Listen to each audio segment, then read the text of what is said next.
नमस्कार दोस्तों, स्वागत है आप सभी का हमारे चैनल ITI सारथी में।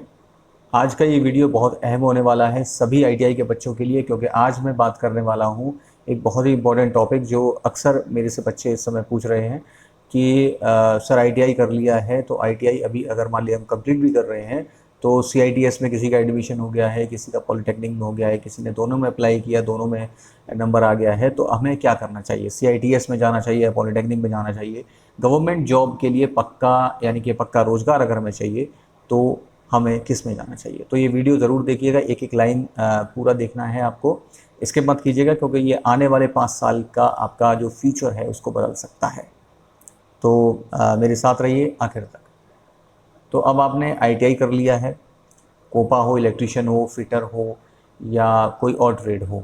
अब आपके दिमाग में एक सवाल अवश्य आएगा, सरकारी नौकरी कहाँ से मिलेगी? क्योंकि बिना नौकरी के बाकी सब चीज़ें बेकार हो जाती है। अगर नौकरी मिल रही है तो बेनिफिट है। CITS करूँ, इसका क्या फ़ायदा है?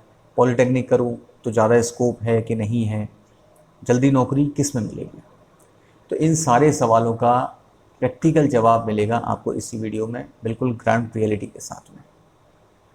तो इसको आगे शुरू करते हैं। तो सबसे पहले एक चीज़ समझिए कि CITS क्या होता है। CITS यानी कि क्राफ्ट इंस्ट्रक्टर ट्रेनिंग स्कीम। ये 1 साल का कोर्स होता है, जिसमें आप ITI के बाद या मतलब जिसको हम ITI के बाद कर सकते हैं। इसका मेन उद्देश्य होता है आपको इंस्ट्रक्टर बनाने का,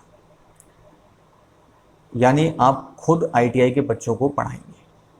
गवर्नमेंट ITI में इंस्ट्रक्टर की वैकेंसी निकलती है और उसी के लिए CITS जो है वो कंपलसरी होता है। तो बेसिकली ये इंस्ट्रक्टर बनाने के लिए ही कंपलसरी होता है। अभी इस समय भी हमारे यहाँ ITI में नए इंस्ट्रक्टर्स आए हुए हैं। तो आप इसको करने के बाद क्या कर सकते हैं? ITI में इंस्ट्रक्टर बन सकते हैं, प्राइवेट ITI में भी टीचर की जॉब कर सकते हैं। उसके बाद खुद भी अपना एक इंस्टीट्यूट खोल सकते हैं, उसमें आप टीचिंग कर सकते हैं और उसके बाद आप कॉन्ट्रैक्ट तौर पर भी काम कर सकते हैं। अभी क्या है ना कि गवर्नमेंट ने कंपलसरी कर दिया है CITS करना। कुछ साल पहले जब वैकेंसी निकली थी तो उसमें ये था कि आप जॉब में आने के बाद में आप CITS कर सकते थे, लेकिन अभी क्या है, गवर्नमेंट ने कंपलसरी कर दिया है कि जो भी वैकेंसी आ रही हैं और अभी जो वैकेंसी रिसेंटली अभी कई लोगों ने ज्वाइन किया है, उनकी डेट्स अभी दी गई हैं, 26 जुलाई तक उनको ज्वाइन करना है, तो उनके लिए ये कंपलसरी था कि आपको CITS करना ही करना है। और उसके साथ में UPSSC के थ्रू जो exam Uttar Pradesh subordinate services जो कमीशन है उसमें ये जो वैकेंसीज़ निकली थी उसमें पेट का एक एग्ज़ाम होता है, वो भी कंपलसरी था। पेट में जिन्होंने एग्ज़ाम क्वालिफाई किया था वो लोग ही इसमें अप्लाई कर सकते थे। तो अगर आप आगे देने की सोच रहे हैं तो ये पेट का जो एग्ज़ाम होता है इसको आपको अवश्य देना है। ठीक है, तो ये चीज़ है। मतलब CITS का कहने का मतलब ये है कि CITS के लिए आपको क्या करना है, आपको एक तो ITI जो है कंपलसरी है। ITI करने के बाद आप CITS करेंगे और इंस्ट्रक्टर की जॉब के लिए CITS जो है वो कंपलसरी है। ठीक है, तो अब बात करते हैं पॉलिटेक्निक, यानी कि पॉलिटेक्निक में क्या होता है। ठीक है, तो ये 3 साल का डिप्लोमा होता है। ITI के बाद आप डायरेक्ट चाहें तो लेटरल एंट्री से एडमिशन ले सकते हैं। इसमें आपकी जॉब निकलती है, मतलब सॉरी, इसमें जो वैकेंसी निकलती है या फिर आप अप्लाई जो करते हैं वो लेटरल एंट्री से कर सकते हैं, यानी कि डायरेक्ट सेकंड ईयर में आप आ सकते हैं। तो अब पॉलिटेक्निक क्यों करना है आपको? टेक्नीशियन आपको बनना हो, जूनियर इंजीनियर बनना हो या गवर्नमेंट जॉब इस टाइप की करनी हो, उसके लिए ये क्वालिफिकेशन ज़रूरी है।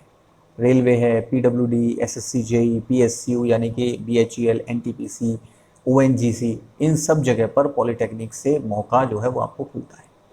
इसके बाद आप अगर बीटेक भी करना चाहते हैं तो डायरेक्टली, जैसे आप पॉलिटेक्निक में लेटरल एंट्री से जाते हैं तो इसमें भी आप डायरेक्टली लेटरल एंट्री से बीटेक भी कर सकते हैं सेकेंड ईयर में। तो अब गवर्नमेंट जॉब किस में जल्दी मिलेगी? तो इसके लिए क्या है ना कि थोड़ी सी विस्तृत चीज़ समझते हैं। अगर आपका बजट कम है और आप जल्दी नौकरी चाहिए तो CITS आपके लिए एक बेटर ऑप्शन हो सकता है, क्योंकि ये आपको 1 साल करने के बाद में आपको इंस्ट्रक्टर के लिए एलिजिबल बना देता है। हालांकि उसके लिए एक चीज़, एक रिक्वायरमेंट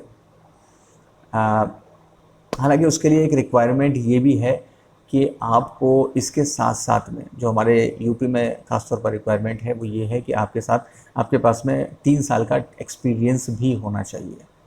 ठीक है। तो ये CITS करने के बाद में आप 1 साल करते हैं और उसके बाद टीचिंग एक्सपीरियंस आपको होना चाहिए। हालांकि आप अगर पॉलिटेक्निक करेंगे तो उसमें भी यही चीज़ है, अगर आप पॉलिटेक्निक करने के बाद में भी आप इंस्ट्रक्टर बन सकते हैं, बीटेक के बाद में बन सकते हैं, लेकिन वहाँ पर भी अगर क्योंकि पॉलिटेक्निक 3 साल का है, यहाँ पर आपको वही चीज़ 1 साल में मिल जा रही है। 3 साल का एक्सपीरियंस चाहिए, वहाँ के बाद में आपको 2 साल का एक्सपीरियंस चाहिए, है ना। तो इंस्ट्रक्टर बनने के लिए ये बेटर ऑप्शन आपके लिए हो सकता है कि आप यहाँ से एक CITS के थ्रू जाना थोड़ा सा ईजी ऑप्शन है आपके लिए। दूसरा, इसमें खर्चा कमाना है आपको। एक ये बड़ी चीज़ है बच्चों के पास में, जो ITI में बच्चे आ रहे हैं उनका जो काफ़ी हम्बल बैकग्राउंड होता है, तो उनके लिए ये एक अच्छा ऑप्शन है कि वो CITS के थ्रू CITS करने के बाद में टीचिंग में जॉब आराम से ले सकते हैं और टीचिंग में एक जॉब सिक्योरिटी भी उनको मिल जाती है। तो अगर इसके अलावा अगर फैमिली आपको थोड़ा सा टाइम दे सकती है तो आप टेक्निकल फील्ड में मतलब टेक्निकल फील्ड में भी अगर रहना चाहते हैं तो पॉलिटेक्निक कर सकते हैं। जॉब अपॉर्चुनिटीज़ उसमें थोड़ी ज़्यादा है टेक्नीशियन की, जैसे कि मैंने आपको बताया, जेई है, सुपरवाइज़र है, साइट इंजीनियर है, ये सारी कुछ हैं जो वो आपको पॉलिटेक्निक के थ्रू जो है वो ज़्यादा मिल जाएंगी। लेकिन एक चीज़ का ध्यान रखें कि डिप्लोमा वालों को भी मेहनत करनी पड़ती है, तो अप्रेंटिस करनी पड़ेगी, SSC JEE वगैरह के एग्ज़ाम्स भी देने पड़ते हैं।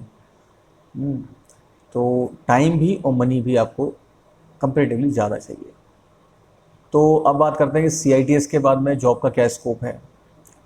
तो CITS के बाद में आप गवर्नमेंट ITI में इंस्ट्रक्टर बन सकते हैं और इसके अलावा जनरल जो गवर्नमेंट जॉब्स मिलती हैं वो भी दे सकते हैं, ठीक है। यानी कि आप SSC CHSL की प्रिपरेशन अगर आप कर रहे हैं तो वो भी कर सकते हैं, रेलवे क्लर्क की पोस्ट पर जा सकते हैं, पुलिस स्टेट लेवल DO जो होते हैं, डेटा एंट्री ऑपरेटर, इन सब में आप एलिजिबल रहते हैं।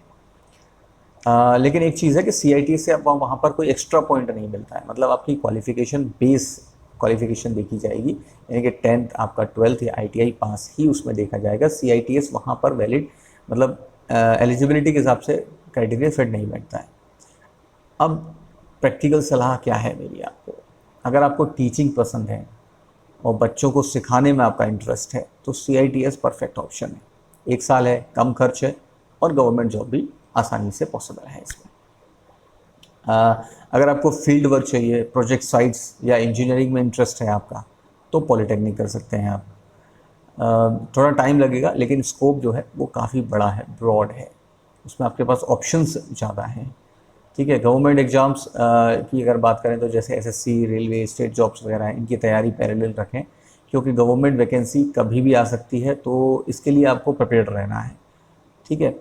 तो अल्टीमेटली चीज़ ये है कि आपको अपने इंटरेस्ट के साथ साथ में ये भी देखना है कि आपकी रिक्वायरमेंट के हिसाब से आपके पास कौन सी सूटेबल चीज़ बैठ रही है। आपके पास में मनी और टाइम दोनों फैक्टर के हिसाब से आपको डिसाइड करना है, तभी आप डिसीज़न लीजिए इस मामले में, है ना। तो मिलते हैं अगले वीडियो में, तब तक मेहनत करो, सीखते रहो और आगे बढ़ते रहो। All the best. जय हिंद।